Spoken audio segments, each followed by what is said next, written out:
If you drive near a school or construction zone in Massachusetts, a new potential state law could have speed cameras watching and fining you. Welcome everyone to Western Mass News at 11 on this Thursday night. I'm Amanda Martin Ryan.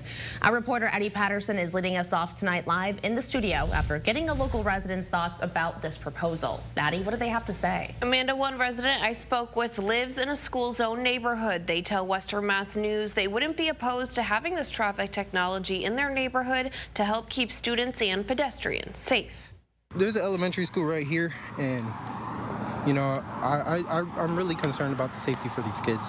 State lawmakers could potentially make traffic cameras in school zones law in the coming weeks. The proposal would allow cities and towns to install traffic cameras in not just school zones, but designated safety zones and active construction areas. The goal? Target drivers who speed in those high-risk areas. If passed, drivers who speed would get a fine sent directly to the registered owner of the vehicle.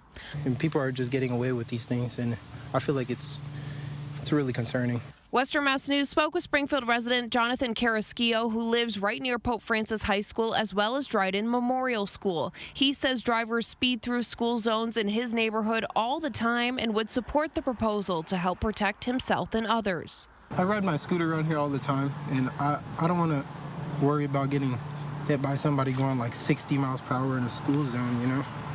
It's very, very scary. I'm really concerned that like little kids are gonna get hit one day.